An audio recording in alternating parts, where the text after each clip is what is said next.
దాశరథి కరుణాపయోనిధి.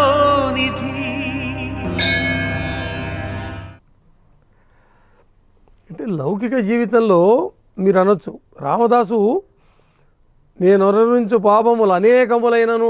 ఏంటి, ఏం పాపాలు చేశాడండి పాపం? లౌకిక జీవితంలో తప్పదండి. పాపాలు చేయటం, హింస చేయటం అనేటువంటిది, పాపాలు చేయటం అనేటువంటిది తప్పదు. ఎందుకు? అసలు మనం నడుస్తున్నా, తిరుగుతున్నా, ఊపిరి పీలుస్తున్నా, వాడు ధర్మయాహుడు చెప్పింది చాలా వాస్తవం. సలిలము ఉర్వి ఆకాశము సర్వము జంతుమయింపుగా ఉన్న కలుగు నవశ్యమును సకల కర్మములందును హింస.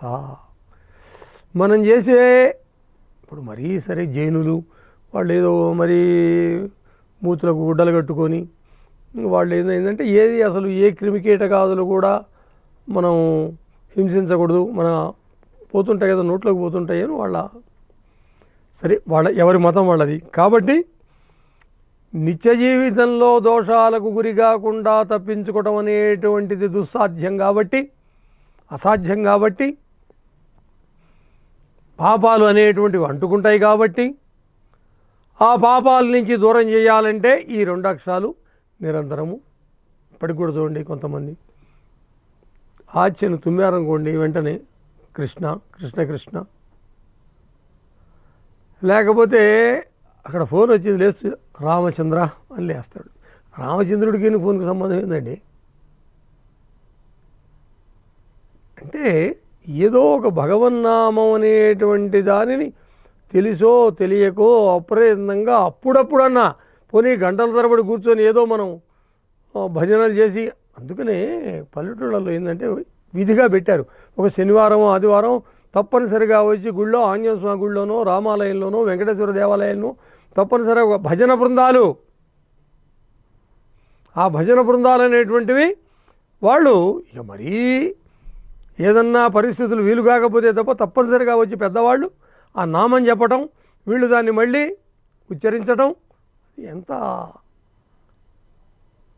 శ్రీరామ నీ నామం ఎంతో రుచిరా.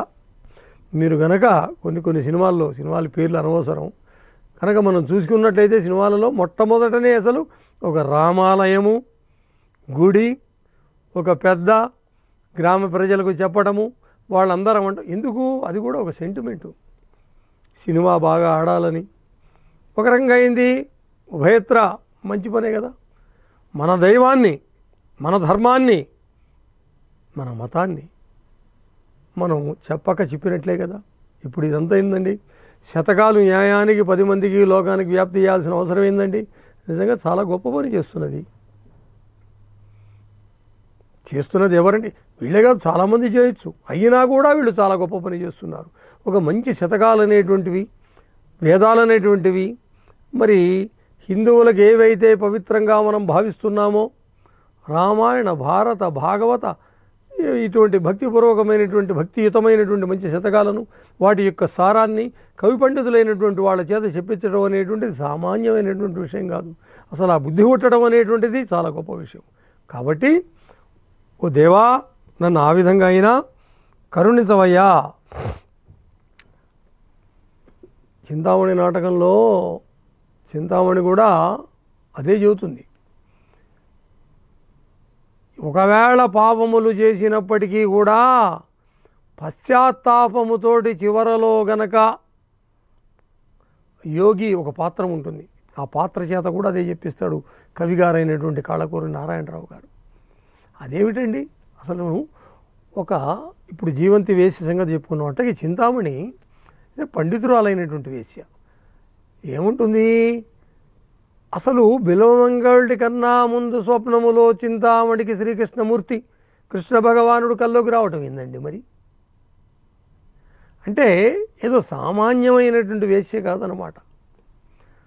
ఆ భగవతత్వము, ఆ కృష్ణుని యొక్క వైశిష్ట్యము, ఆ అవతార విశేషము తెలిసినటువంటిది కాబట్టి నీచమైనటువంటి వృత్తిలో ఉన్నప్పటికీ కూడా తల్లి యొక్క ప్రోద్బలము చేత దురాగతములైనటువంటివి చేసినా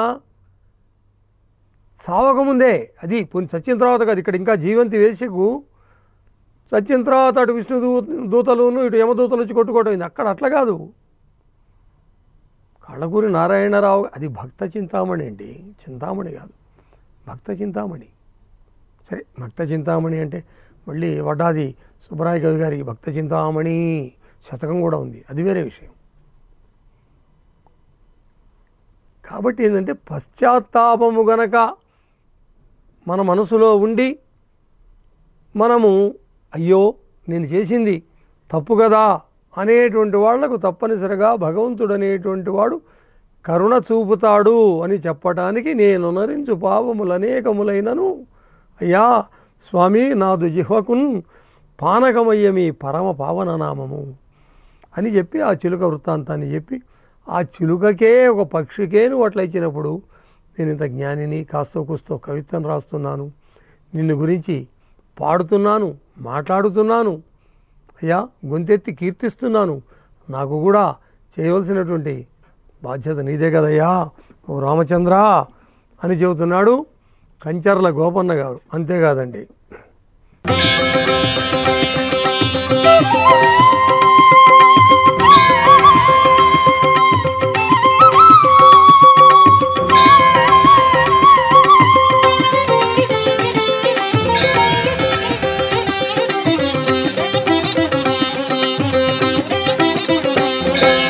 దాశరథి కరుణాపయోనిధి